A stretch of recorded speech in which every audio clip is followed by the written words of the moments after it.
Welcome to The Ripple Within, a podcast by All in One Life Coaching. I'm Michelle, a certified life coach specializing in mindset, emotional wellness, and the law of attraction. I work with people to help create the narrative around their desired outcome. And I'm Kathy. I'm here to ask the questions, explore the patterns, and share the real life moments that make this all, make sense.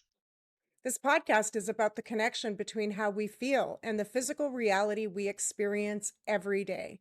We'll explore how our thoughts lead to outcomes and how narrative shifts can create big change. We'll keep it grounded using logic and lived experience, not just theory. And if you've ever wondered why you feel stuck, reactive, or out of sync with yourself, you're not alone. Our life experience will always match how we feel. This podcast is about exploring our ripple within, how our thoughts, emotions, beliefs, and values contribute to the physical life we live. Let's get into it.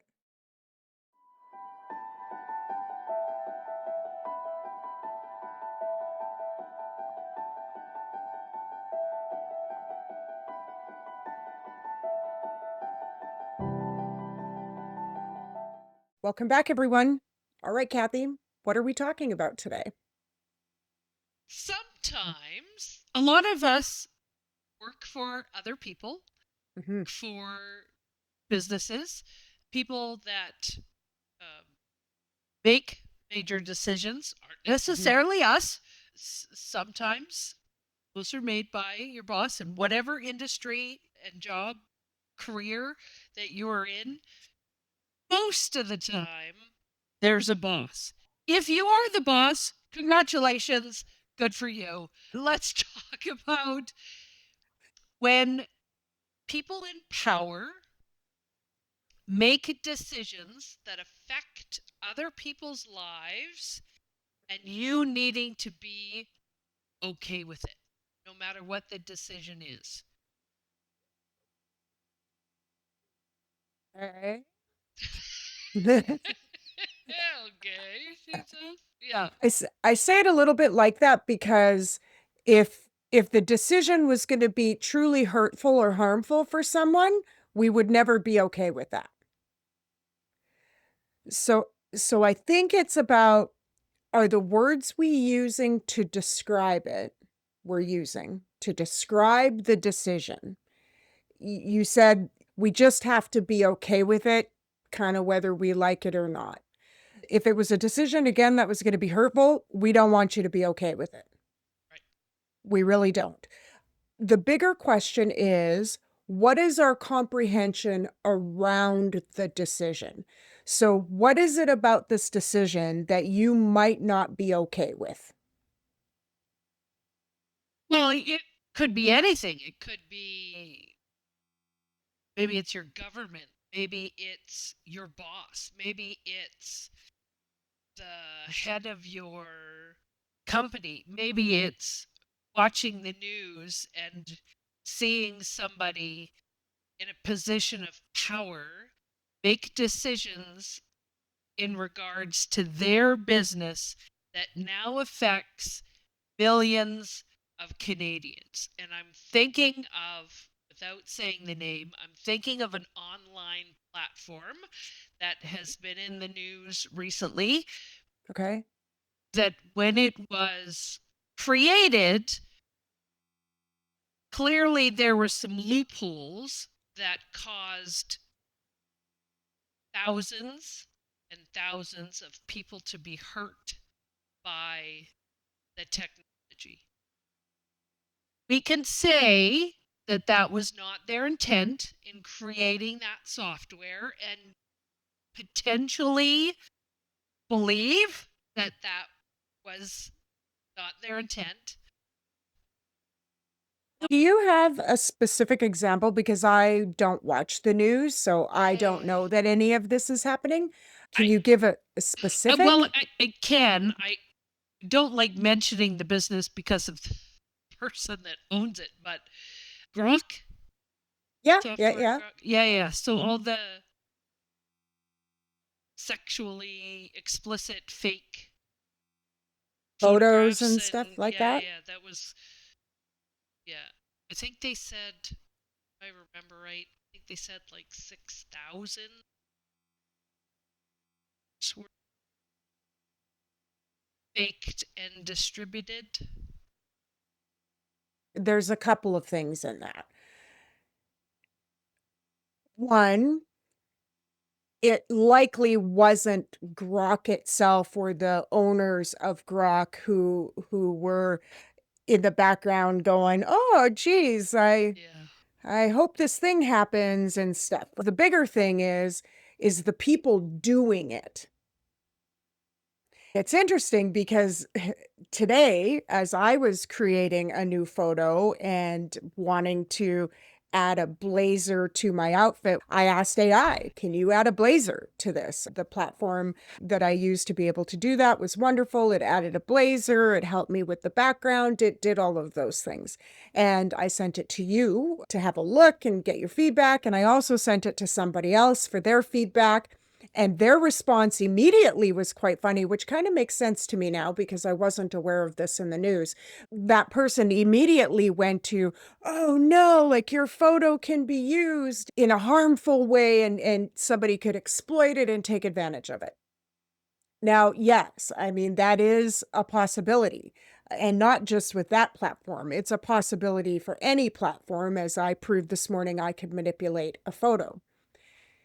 But the bigger question becomes, what is it about that particular subject, if not affecting you personally? What is it about that subject that we're going to hold as our reason for us to feel discomfort?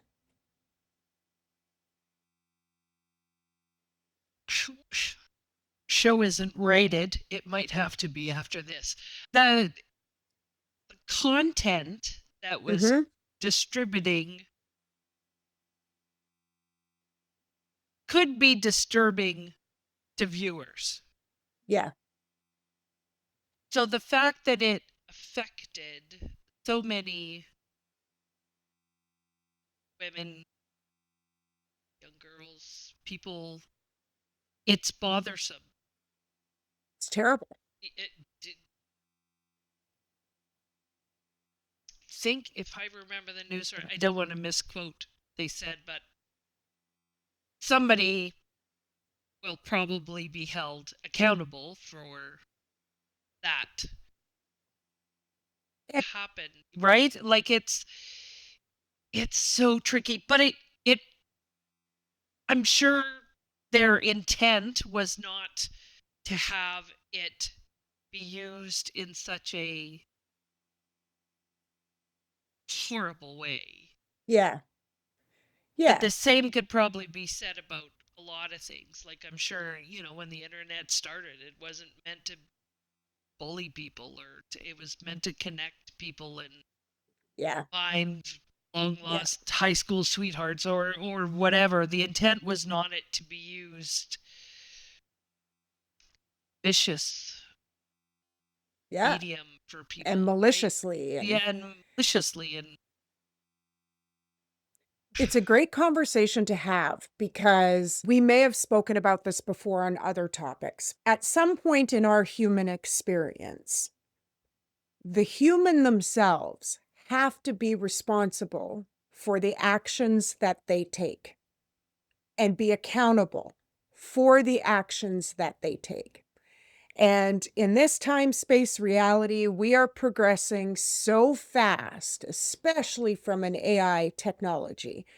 And it's happening faster and faster. I mean, probably every day on multiple sites that I have access to, there's something. Today, logging into Descript, we use Descript to film this.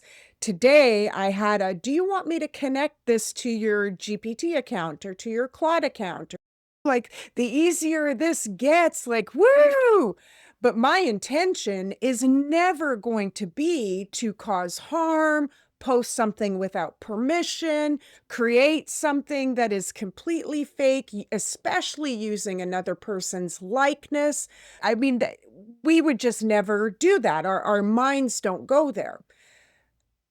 So yes, I believe the platforms have some ownership in making sure that the people who are going to use those platforms are using them with some good intention.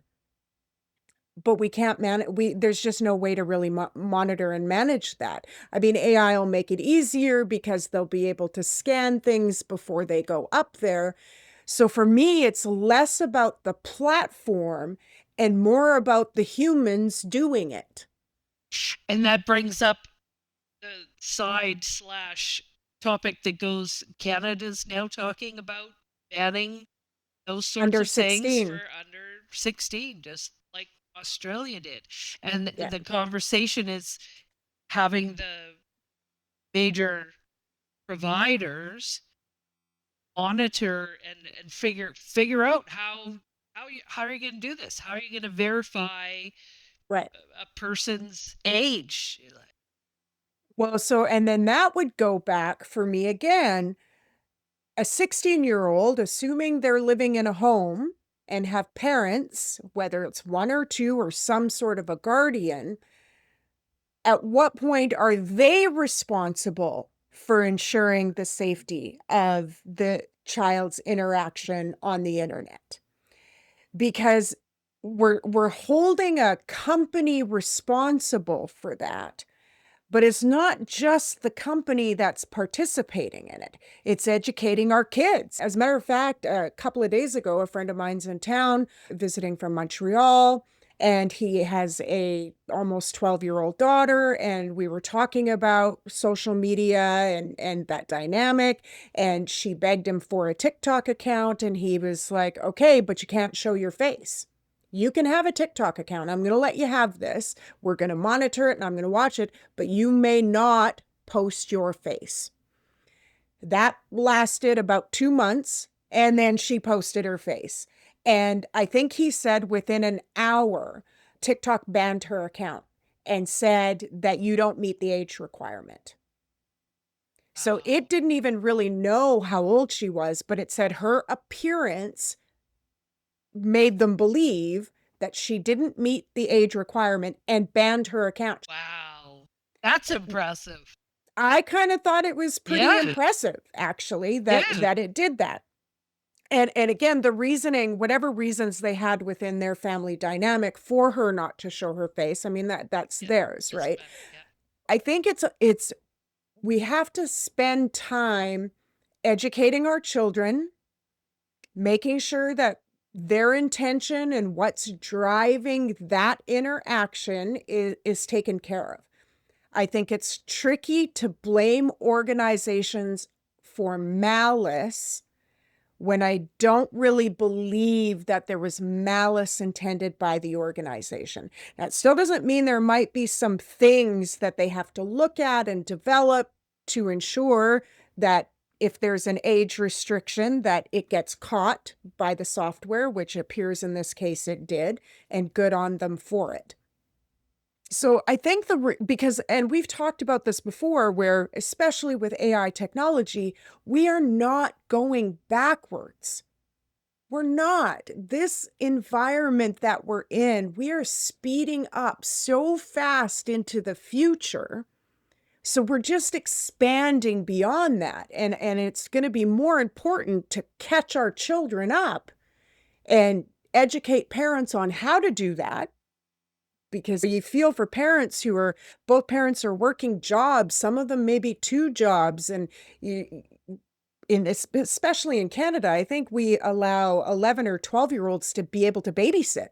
So now we need to train them and make sure they have really good guidance and understanding about the safety of using devices, but more importantly, the why. And this is a really good example of the why, because there are people out there who do very questionable, shady things. Why are they doing those things? Because people behaving from well-being aren't going to do that. People who are behaving from compassion and understanding and empathy and morals, good moral judgment and good moral compass, they are not doing that. So, and it gets even bigger. Not only are they not doing that, They do it because there is some need somewhere amongst other people to see it. It's It is such a bigger picture than the platform itself. Because one, we have people creating it, but if nobody ever looked at it, if nobody ever opened it, if nobody ever cared to see it, they wouldn't create it. true. They wouldn't. It's true. They're creating it because we get clicks. What if what if your husband made a decision and then told you afterwards and you didn't like it? How do you get to be okay with the decision he made? Whatever it is. Could be, I don't know, maybe he went out and bought a new house. I don't know. But you know what I mean? Like, if there's somebody, I guess it doesn't even have to be somebody in power, although work is probably the easiest because somebody's making decisions Yeah. all day long about where you Yeah. work and, processes or where you're going to go or where the company's going, all of that sort of stuff. Yes. And you may not agree with everything or Yes. their direction, but that's not necessarily your job either. Yes. So you need to find a way to be okay with somebody providing you a direction that maybe you don't completely agree with it. It could be in any aspect. So for me, it's always going to go back to those three basic questions. What is the best possible outcome? So we'll start with from a business perspective and then we'll move on to a personal one. From a business perspective, I actually had this conversation earlier today. If we're making a business decision to implement a process, we need to have a clear understanding of what we want this process to achieve. What is the desired outcome? What are we trying to get to when we create this process? So, assuming we do the work and we're creating a process because it achieves the goal that we need it to achieve, and that's in the best outcome for the organization, then we have to ask that second question. Well, is this decision, is it in the best interest of all that is within the organization? So I don't get to implement this process in one department if I'm going to make life miserable in another department. It has to be a cohesive agreement. And it might in fact be that the business decision to improve in column A is going to affect column B a little bit. It could, but we're still going to make a business decision to do that. And we'll either process our way out of the upset over here, or we'll expand our way out of that decision that could be negatively impacted over here. But if we make a business decision here that's going to be detrimental to another, and there's no way to circumvent that, then this isn't the best business decision. And we really need to look at it in those broader terms. So then we determine, okay, this is in the best interest of the organization and it's not going to be an adverse effect over here. Then we go back to, well, what behaviors do we have to now exhibit to be able to achieve this goal? Preferably, we're bringing curiosity and insight and optimism and ideas and support and collaboration, and we're doing all of those things to achieve that desired outcome. And we often don't do that on the first try. No, We don't. that's And yeah. it's often not possible to get it completely right on the first try because it may not have been experienced before. And as a matter of fact, we can go back to AI in our business. We have been talking about AI for a number of years in our business and trying to utilize that as tools. And today we had an exciting thing happen when we had one of our short little AI chats meetings, and one of our team members brought to the table something that she solved that was giving some grief and ended up saving a bunch of time and stuff. The intention around it to come to a solution. So she had an idea. Was it the best possible outcome? Yes, it saved a bunch of time. And as she pointed out beautifully, what it really did for her was helped her mental health. Like this thing that was an Yeah. issue and a task and just a pain in the behind It made you go every and time. made you go Yeah. every Yeah. time you Yeah. see this come in, and we know when it's going to happen, and so you're preparing to get this thing that you're going to have to deal with. She solutioned herself out of it. Now, there was collaboration in that as well. Like she had her boss, and she's part of our group that, meets every week to talk about AI and some of those benefits in our company. We created a prompt cheat sheet. Like we're doing all of these things to help provide the support. But we weren't doing that 6 months ago. Agreed. It it wasn't because we were wrong or inadequate. The intention was always about improvement, enhancement, development, betterment for the person and the organization to improve skills and productivity. That was always the intention. So when we do the planning in advance, when we create that narrative around that desired outcome, and we do the work to understand what it impacts and how, and we bring in the people who are part of that decision-making process and who would be impacted by it. I don't get to change something in Department A that's going to affect Department B and not include Department B. So everything that it touches, we need to make sure that we're making those decisions. And then in the end result of that is it's going to be pretty close to being exactly what we need with some fine tunements along the way. It's rarely going to turn into a disaster because we did all of that work.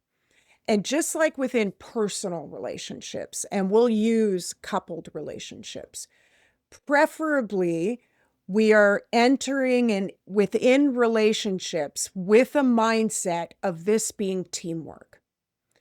Preferably we're in relationships that are respectful, open, transparent, honest, trustworthy. When we're in those types of relationships, people aren't buying houses behind your back. That's not happening. Or like the Now, guy or wife or partner that goes out and buys a new car and comes home with a new car. yeah, I Look, mean, I honey, think look what I found just sitting on the street. it's only 75 And grand. it's only, yeah. Yeah, yeah, exactly. So I think again, like Travis and I, we had this agreement that we were just not allowed to spend more than $300 without communicating that. And we're not asking for permission. We're just staying for a couple of reasons. One, is it really necessary? Is this something we really need as part of the household or even for personal use? And we agreed on the $300 mark. So then we tried to make a commitment to each other that if we did need to make a purchase that was more than that, that it warranted a discussion. It warranted a conversation. And again, not to be able to say no, but so that we could maintain this transparency and this honesty and this openness. Before I discovered this, when we didn't have the agreement, Travis came home. We were still in Vegas. He came home with a Roomba, and it was one of the first editions of it. They were like $800 at the time. I made him take it back. Because I'm like, first of all, we don't need a freaking Roomba. I mean, we can vacuum our own floors or whatever. And I think that's right around the time where we're like, okay, no more $800 purchases without talking about it. And the funny thing is, is he thought it was going to be helpful for me, which turned into a whole other conversation because I'm like, well, why am I always the one doing the vacuuming then? Right? I mean, yeah. Maybe it was really for him. Yes. It's probably more for him, but Probably more for him. Yeah. but really it's about being able to look in the mirror as often as we can and be proud of how we're conducting ourselves. Be proud of how I'm participating in my relationship. This includes at work, with friends, with colleagues, with bosses. We just want to be able to bring our best selves as often as we can. And we say it all the time, we're not doing it for them. They get the byproduct, though, of us coming with that type of mentality and attitude. So if a husband comes and buys a whole new house without a conversation, that's probably going to create some argument unless there was a predetermined, pre-agreed upon decision about that. Maybe there was a conversation. Husband makes and earns a whole bunch of money, and you make your money, and those conversations can happen too, where buy all the houses you want. I mean, go nuts. It Long as as I don't have to vacuum them with the Roomba. Yeah. exactly. As long as I don't have to vacuum them, those houses better come with a Roomba. That's all I'm saying. Yeah. That's what I'm saying now, right? Oh, man. But so really to kind of bring it all back around to the original topic of being upset about something. It is logical to feel discomfort and upset when something happens that could be harmful to another. Whether it actually comes from physical harm, an emotional harm, things like embarrassment, and all of those negative things that can come with it. But you, the human, aren't going to be able to undo that situation. We don't get to undo it now. It's occurred, it's happened. What we need to do is learn from it, grow from it, be supportive to the people who were affected by it, promote well-being and good moral compass. If we see somebody we know who's going to do something sketchy, we might consider going, hey, probably don't do that. Like we could do stuff like that. But harboring after the fact, something that we can't undo, means that you in this moment are in the rabbit hole. We don't feel good. So then now we don't feel good, but we still have to do our job and we still have to be at work and we still have to respond to customers, our coworkers and bosses, but now we're doing it from the rabbit hole. So something completely unrelated could affect your ability to be at your best. Could you use the 3 questions Mhm. for something that has already happened and Yeah. be okay with it? So, to use your Roomba vacuum thing, could you use those 3 questions to get yourself to a place of being okay with it? Yeah. 100% you can still. So we'll say that we still had the vacuum and I Yeah, didn't okay. make him Yeah, take yeah. it back. And by the way, I made him take it back out of frustration. I was annoyed that he didn't check in and say, "Hey, I'm about to spend 800 or whatever it Yeah, was," yeah, yeah. and just did it. It wasn't even about the vacuum. It was Right. about that, hey, like we're in this together and this is supposed to be a partnership. So why didn't you include me in this partnership to make that decision? So the Roomba was the reason I was using for being pissed off at him for doing it behind my back. Gotcha. Makes sense. So how could I have in the moment, if I would have known those 3 Yeah. questions at the Yeah. time, if it were to happen today, well, what would be the best possible outcome now? I'm annoyed, I'm frustrated, I wanna choke him for doing this without talking to me about it, and I feel disrespected and blah, blah, blah, blah, blah. So still the best possible outcome is for me to move myself up the chain. And why would I wanna move myself up the chain? Because even if I wanted to have a conversation with him about it, if I don't move up the chain before I have the conversation, then I'm coming at it and I'm pointing the finger and I'm placing blame and I'm arguing. And before you know it, we're both doing that. And he's going to go buy 2 Roombas because now he has something to prove. So the best possible outcome is to be able to communicate openly and honestly. Then we get to ask, is that in the best interest? Of course it is, because if I come at you from the rabbit hole, we're going to get into a fight. That's not the best interest. Yeah. Right? And then we can go back to, well, what behavior do I need to have the best conversation about this? I need to be open. I need to be curious about why he may have made that decision. We may need to come to an agreement. We may need to change our relationship agreement.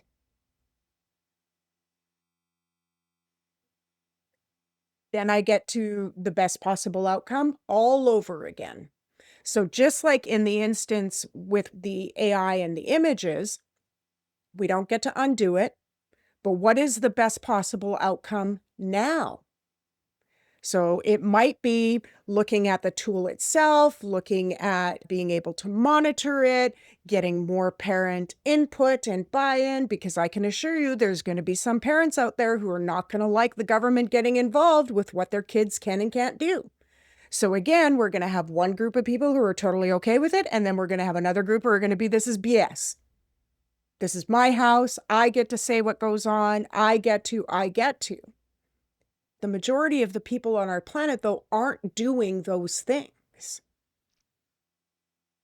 So again, it's going to be when we do, maybe it's the consequence for the people doing it that are extreme. Your lips.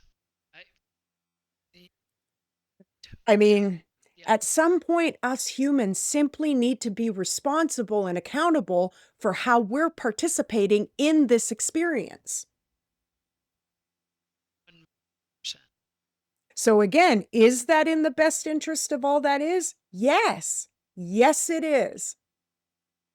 And then what behaviors have to go with that? That again means I need to be approaching it with a moral compass. I need to be participating from well-being. I need to make sure that photos I'm uploading, I know that there could be some sort of a risk there.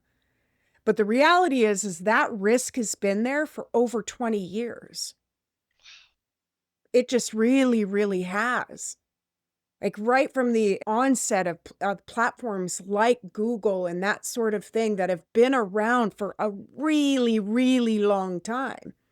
The difference now is there's multiple platforms, millions and billions of people accessing these platforms every day. And then you're going to have some folks who are living in the rabbit hole, either by psychology or by their life experience, who are living there, that are going to be doing some questionable things. In every possible way to exploit. Yeah. So then it comes more about, so how do I, as a person living in this environment, how do I participate in well-being? How do I do that? Well, one, I'm never looking at that stuff. I mean, and let's face it, the websites that have explicit stuff on it have been around for decades. Yeah. Decades. And how are they proving whether you're 18 or not? It's a click of a button. Yeah. And it's interesting. So we'll likely expand into that technology more and more, just like my friend's daughter, where the technology will recognize that they're not old enough to be on there, or the technology will know it's an AI generated photo and won't let you post it anyway. Like we probably will move to something like that. True. When we spend more time focusing on, I saw this bad news, which has got me in the rabbit hole. Makes sense I'm in the rabbit hole because that's shitty, right? Like it just is. So it makes sense I'm in the rabbit hole, but I can't undo that. All I can do now is help myself move up the chain so that I can enjoy this day a little bit more. Yeah. Final thoughts from you, Michelle, on I don't want to say shutting out the world, but making sure that we're living our best experience in it. I think you just really just summed it up. Like, we live in an environment where we have access to all of it, the good, the bad, the ugly. That's where we live.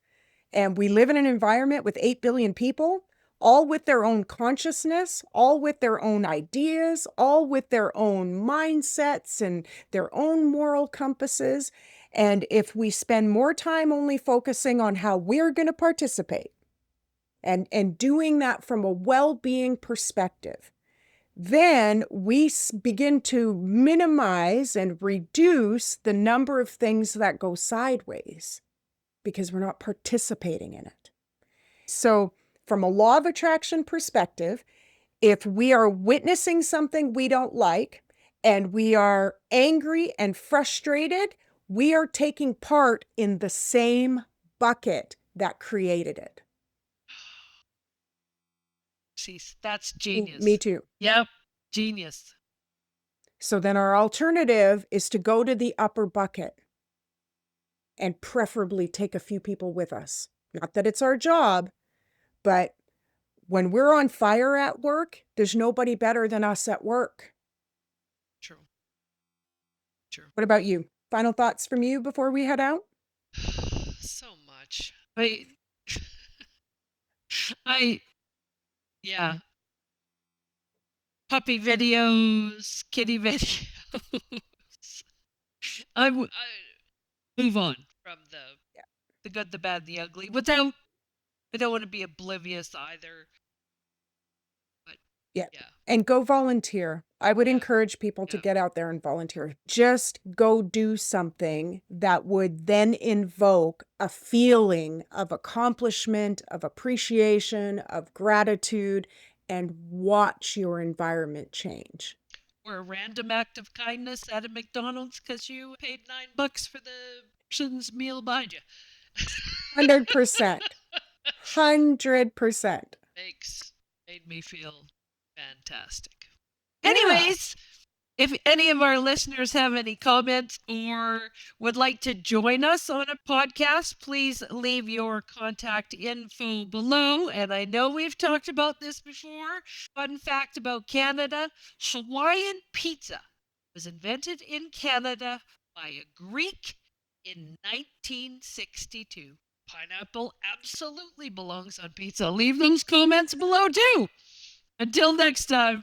Thanks, everyone. Thank you, Kathy. Bye.